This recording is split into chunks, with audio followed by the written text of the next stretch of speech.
விஜய் வந்து நிறைய பேருக்கு ஒரு இன்ஸ்பிரேஷனா மாறி இருக்காரா அப்படிங்கிற ஒரு கேள்வி முன்வைக்கிறாங்க. இல்ல, விஜயினுடைய இந்த வெற்றி அப்படிங்கிறது பலருக்கும் ஒரு நம்பிக்கையை கொடுத்துருக்கு. ஒரு சாமானிய இளைஞர்கள் கூட ஒரு அரசியலுக்கு வரலாம் அப்படிங்கிற ஒரு நம்பிக்கை வந்திருக்கு. தமிழ்நாட்டு அரசியல 2016க்கு பிறகு தன்னிச்சையாக இளைஞர்கள் கூடுறது அப்படிங்கிறது வந்து அண்ணாமலைக்கு கூட்டினாங்க. அப்புறம் சீமான், திருமாவளவன், விஜய், 4 பேருக்கு தான் தன்னிச்சையா கூடுறாங்க. மற்ற பெரிய பார்ட்டியெல்லாம் ஆளை கூட்டிட்டு தான் வர்றாங்க. இந்த களம் வந்து இளைஞர்களை ஒரு மையமா வைத்தே உருவாகி இருக்குன்னு நம்ம எடுத்துக்கலாமா? 18 வயதுல இருந்து 40 வயதுக்குள்ள இருக்க எல்லாருக்குமே அரசியல் ஆர்வம் இப்போ வந்திருக்கு. கார்ல, பஸ்ல, ட்ரெயின்லன்னு அரசியலுடைய நிகழ்வுகளை அப்டேட்டடா தினந்தோறும் கவனிக்கிறாங்க. அப்ப எந்த அரசியல்வாதி தவறு செய்தாலும் அவர்கள் மாற்றுவதற்கு தயாரா இருப்பாங்க. அண்ணாமலைக்கும் இந்த இளைஞர்கள் செல்வாக்குன்றது இருக்கு அப்படின்னு நம்ம எடுத்துக்கலாமா? இந்த அண்ணாமலை நம்பி போன அந்த இளைஞர்கள் கூட்டம் அப்படியே வந்து விஜய் பக்கம் வந்துட்டாங்க. அப்படிங்கும்போது திருப்பி அவங்கள வந்து ரீகல்டிவேட் பண்ணணும். அண்ணாமலை அவர்கள் அவங்கள திருப்பி கொண்டு வர்றதுக்கு கொஞ்சம் நாள் ஆகும். அண்ணாமலை வந்து கண்டிப்பாக தாவேகாவுக்கு ஒரு டஃப் ஃபைட் கொடுப்பாரு.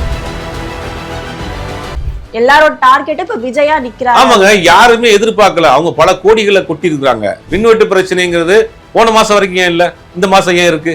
எந்தெந்த வழியிலாம் வந்து இந்த இடைஞ்சலை கொடுத்துட்டே இருக்காங்க, குடைச்சலை கொடுத்துட்டே இருக்காங்க. அடுத்த கட்டமா திமுக யாருக்கு ஆதரவு கொடுப்பாங்க அப்படின்ற ஒரு கேள்வி. வேற வழி இல்ல, அவங்க பாஜகவை நோக்கி போக வேண்டிய கட்டாயத்துல இருக்காங்க. அதுக்கான வாய்ப்பு இருக்கு.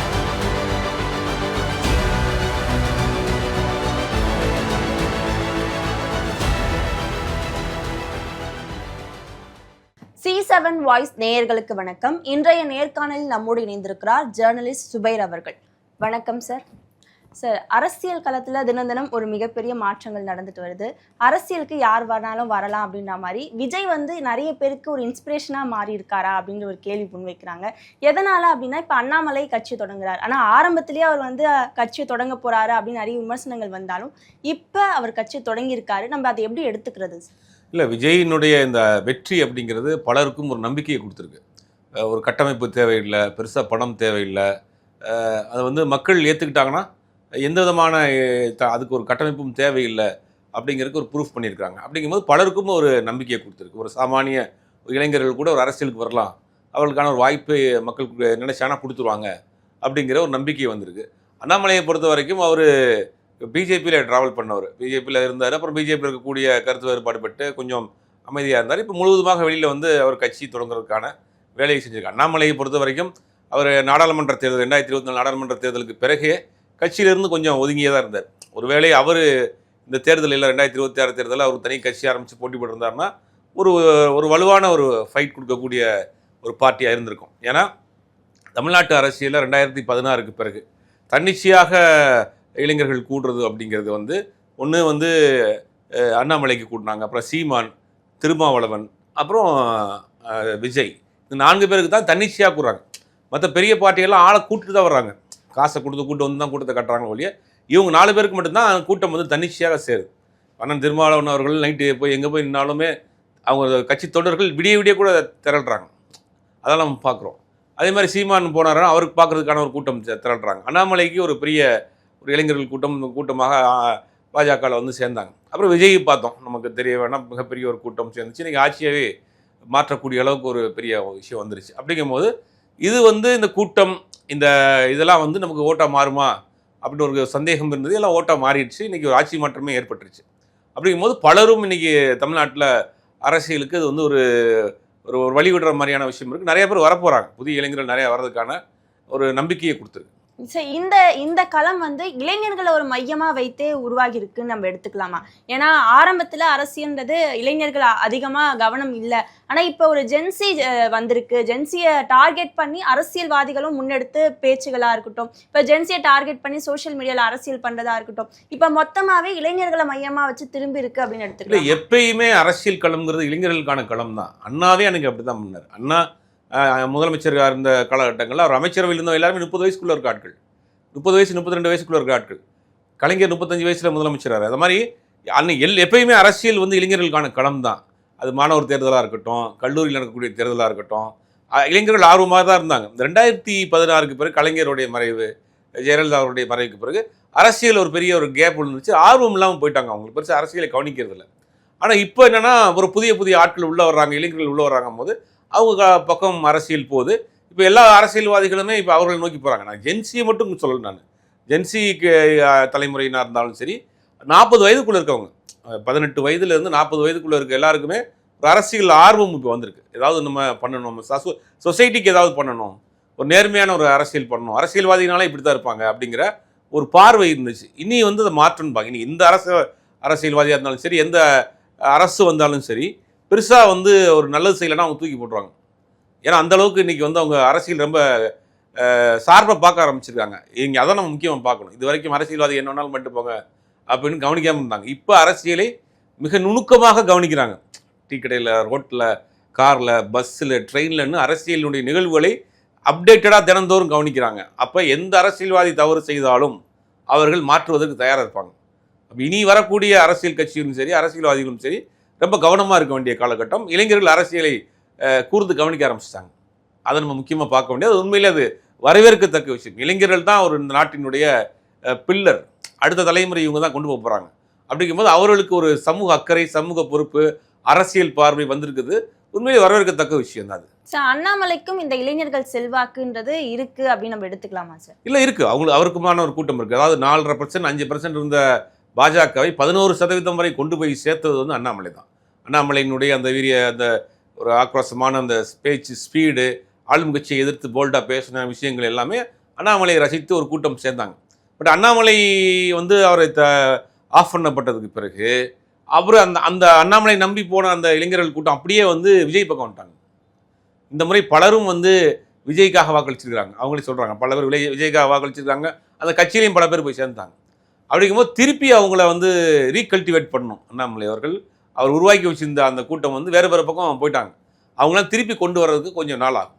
ஸோ இப்போ அண்ணாமலை வந்து யாருக்கு ஒரு டஃப்பான ஃபைட்டராக இருப்பார்னு எடுத்து? அண்ணாமலை வந்து கண்டிப்பாக தாவேகாவுக்கு ஒரு டஃப் ஃபைட் கொடுப்பாரு. ஆனாலும் அண்ணாமலை அவர்களுக்கு ஒரு முகம் இருக்குது, ஒரு சமூக சாதிய அடையாளம் இருக்குது, ஒரு மத அடையாளம் இருக்குது, ஒரு மதவாத பின்புலத்தில் வந்தவருங்கிற ஒரு அடையாளம் இருக்குது. அது தமிழ்நாட்டில் அது ஒரு பெரிய சிக்கல். அது இப்போ விஜய் அவர்களுக்கு அந்த மாதிரியான எந்த அடையாளமும் கிடையாது.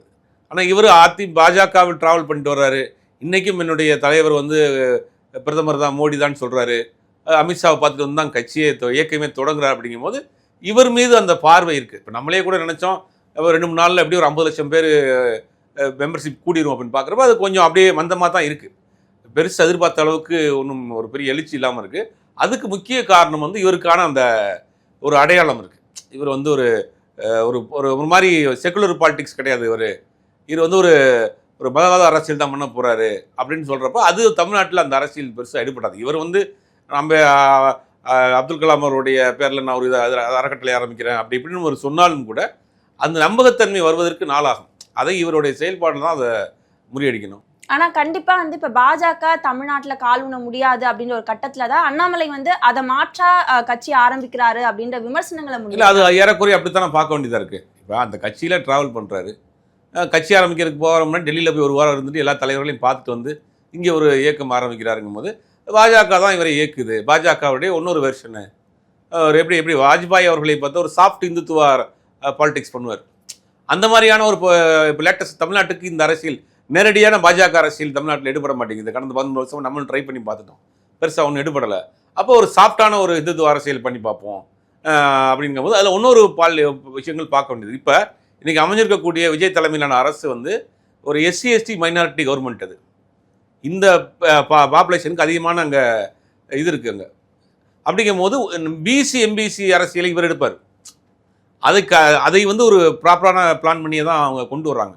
அந்த இயக்கத்துக்கான ஒரு தலைவராக ஒரு உருவாக்குறதுக்கு முயற்சி பண்ணுறாங்க. அதெல்லாம் தாண்டி இன்றைக்கி விஜயினுடைய அந்த ஒரு சாதனைங்கிறது ஒரு பெரிய ஒரு சாதனை, ஒரு பெரிய ஒரு ஃபவுண்டேஷனை போட்டார்.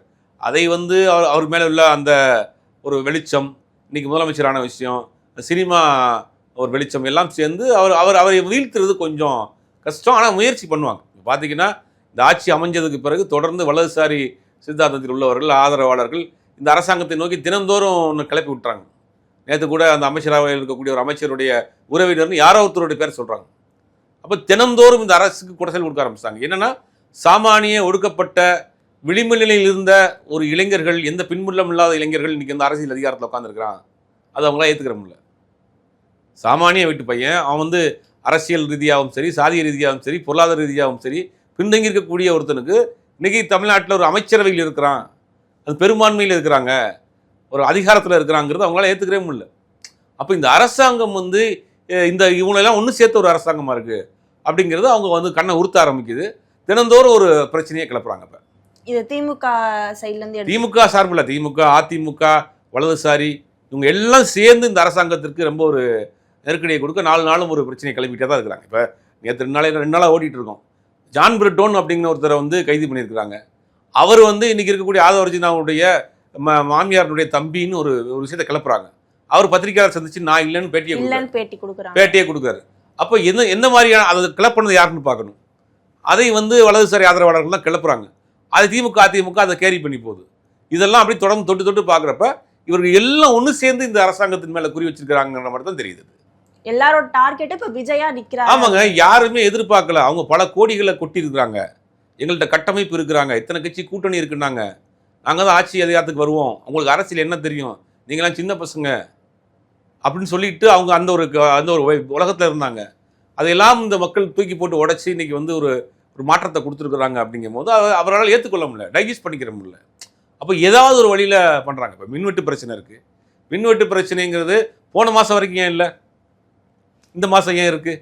இப்போ இந்த மாதம் மின்வெட்டு பிரச்சனைங்கிறது கடுமையான பாதிப்புக்கு ஆளாகிறாங்க. ஏன்னா தெருவில் இறங்கி மக்கள் போராடுறாங்க.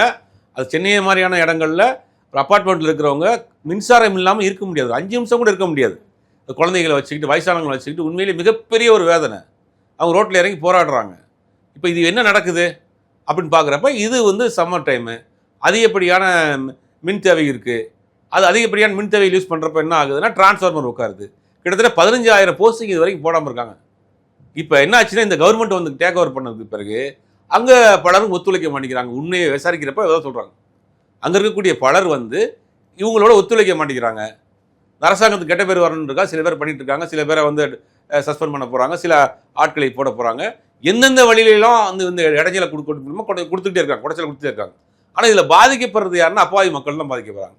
குழந்தைகளை வச்சுக்கிட்டு வயசானவங்க ரோட்டில் இறங்கி நின்றுட்டு தினந்தோறும் பார்க்குறப்ப ரொம்ப நமக்கே அப்பப்போ போயிடுது கரண்ட்டு. நம்ம அப்படிங்கும் போது என்ன செய்யறது? பார்க்குறப்போ டிரான்ஸ்ஃபார்மர்லாம் 15 வருஷம் 20 வருஷம் உள்ள டிரான்ஸ்ஃபார்மராக இருக்குது, சரி பண்ணாமல் வச்சுருக்கிறாங்க. அப்பப்போ ஏதாவது ட்ரிப் ஆயிடுச்சுன்னா வந்து போட்டு விட்டு போகிறாங்க, அதோட நிற்கிது. ஆனால் இன்னொரு பக்கம் என்ன சொல்கிறாங்கன்னா, இப்போ ஆரம்பத்தில் தான் என்ன ஆனாலும் திமுக காரணம் அப்படின்னு சொல்லிட்டு இருந்தீங்க. இப்போ ஆட்சி பொறுப்பு உங்ககிட்ட இருக்கிறப்ப ஒரு தவறு நடக்கிறப்ப அதுக்கும் திமுக காரணம் இல்லை, திமுகவை நம்ம சொல்லலை. இப்போ திமுகவை அதிமுகவே சொல்லலை, அங்கே இருக்கக்கூடிய அதிகாரிகள் ஒத்துழைக்க மாட்டேங்கிறாங்கதான் குற்றச்சாட்டு. அவங்கள வந்து அவங்க கவர்மெண்ட் ஸ்டாஃபு அவங்க மேலே ஒரு உடனே நடவடிக்கை பெருசாக எடுத்துட முடியாது. அப்போ அவங்க என்ன சொல்கிறாங்கன்னா டியூட்டி பாருன்னா பார்க்க மாட்டாங்க. உதாரணத்துக்கு சொல்கிறேன், பார்க்க மாட்டாங்க. நாங்கள் டியூட்டி முடிச்சு கிளம்பிடுவோன்றாங்க, அங்கே ஷார்ட்டேஜ் ஆகும். இந்த மாதிரி சிக்கல்லாம் வரும்ல. அப்போ என்ன பண்ணணும்னா அங்கே ஆல்ரெடி பவர் ஷார்ட்டேஜஸ் இருக்குது, மேன் பவர் ஷார்ட்டேஜஸ் இருக்குது, எக்யூப்மெண்ட்ஸ் வந்து ஒன்றும் சரி பண்ணாமல் இருக்குது, இவ்வளோ குளறுபடிகள் இருக்குது.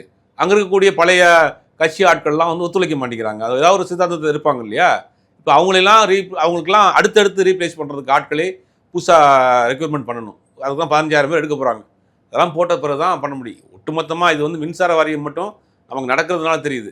நம்ம விசாரிக்கிறப்ப என்ன சொல்கிறாங்கன்னா ஒட்டுமொத்த அரசாங்க இயந்திரமே இவர்களுக்கு ஒத்துழைப்பாக தான் இருக்குது உள்ள பல இடங்களில். இவர்களே முதல்ல இவங்களுடைய பவரை அவங்க ஏற்றுக்கிற மாட்டேங்கிறாங்க.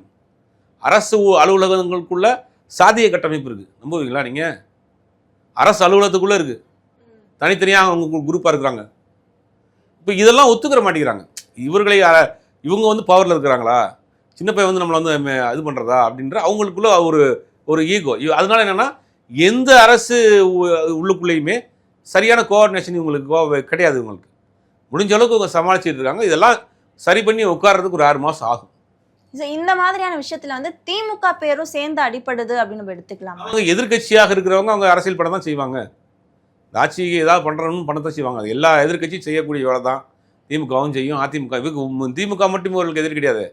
திமுகவும் எதிரி, அதிமுகவும் எதிரி, பாஜகவும் எதிரி. எல்லா கட்சியிலையும் ஒரு எழுத்து வச்சிருக்காரு. மற்ற கட்சிகளுக்கு வேலையே இல்லைங்கிறாங்க, சும்மா இருப்பாங்களா? வெற்றி பெற்ற பிறகு பணி ஓட இருக்கணும். இவரும் வாய வச்சுக்கிட்டு சும்மா இருக்க மாட்டேங்கிறாரு. போராட்டத்தில் அப்புறம் உடனே எழுத்துறாரு. மற்ற கட்சிக்கெல்லாம் வேலையே இல்லை, நீங்கள் என்ன பண்ண போகிறீங்கன்னு அவங்களை கிண்டல் பண்ண விடுவாங்களா?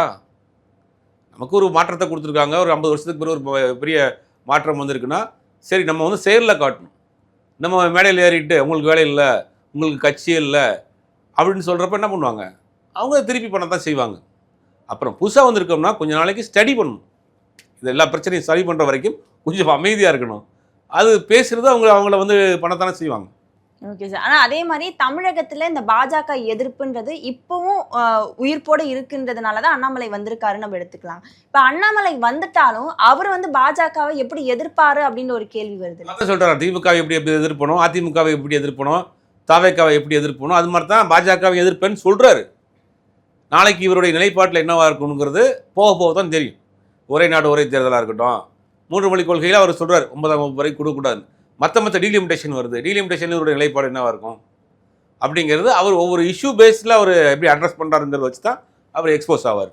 Okay sir. இப்போ உதயநிதியும் களத்தில் இருக்காங்க. இப்போ இளைஞர்கள் மத்தியில் இப்போ எந்த உதய் வர்சஸ் விஜய் அப்படின்னு வருவாரா, இல்லைன்னா அண்ணாமலை வந்து இதுக்கு நடுவில் வந்து ஒரு போட்டியாக இருப்பாருன்னு? இல்லை, அண்ணாமலை வந்திருக்கிறாரு. அண்ணாமலைக்கான ஒரு இளைஞர்கள் கூட்டம் சேர்ந்தாலும் கூட ஒரு ட்ரையாங்கிள் ஃபைட்டாக தான் இருக்கும். அண்ணாமலை வந்து திமுகங்கிற ஒரு கட்சி இருக்குது, அந்த கட்சிக்கான கட்டமைப்பு இருக்குது. இன்றைக்கும் பல முறை ஆண்ட கட்சி, அந்த கட்சிக்கான கட்டமைப்பு இருக்குல்ல. அதிமுக சார், அதிமுகவில் தான் இன்னைக்கு ரொம்ப பலகீனமாக போயிட்டு இருக்கு. 4 நாள் நம்ம பார்க்குறோம். ஏற்கனவே தொடர்ந்து தோல்வி, அங்கே ஒரு கட்டமைப்பு இல்லை, தலைவருக்கான ஒரு கரிஸ்மாட்டிக் கிடையாது. அப்படிங்கும்போது அதிமுக ரொம்ப பலகீனமாக 4 நாள் பலகீனமாக தான் போகுது. அதை நம்ம கண்கூட பார்த்தா அவங்க இல்லைன்னு சொன்னாலும் கூட நம்மளை போன்றவர்கள் அதிமுக பலகீனமாக கூடாதுங்கிறது தான் நம்மளுடைய நோக்கம். திமுகவும் தமிழ்நாட்டில் 50 வருஷத்தில் நிறைய விஷயங்கள் பண்ணியிருக்காங்க. இன்னைக்கு இந்தியாவிலேயே பல திட்டங்களை கொண்டு வந்திருக்காங்க. பல முன்னேறிய மாநிலங்கள் தமிழ்நாடு ஒரு முக்கியமான மாநிலம். உள்நாட்டு உற்பத்தியாக இருக்கட்டும், கல்வி, வேலைவாய்ப்பு, பொருளாதாரம், சுகாதாரம் எல்லாத்திலும் இங்கே முன்னேறிய மாநிலமாக இருக்குது. அதுக்கு 2 கட்சிகளும் செய்திருக்கக்கூடிய சாதனைகள் பெருசு. அப்படி இருக்கக்கூடிய ஒரு அதிமுகங்கிற ஒரு கட்சி அழிஞ்சிடக்கூடாது. ஆனால் இன்னைக்கு துரதிருஷ்டவசமாக அங்கே நடக்கக்கூடிய பிரச்சனைகள் அந்த கட்சிக்கு ஒரு பெரிய பலகீனத்தை தான் கொடுத்துட்டு. தொடர்ந்து பல்வேறு தகவல்களை பகிர்ந்து கொண்டதுக்கு நன்றி சார்.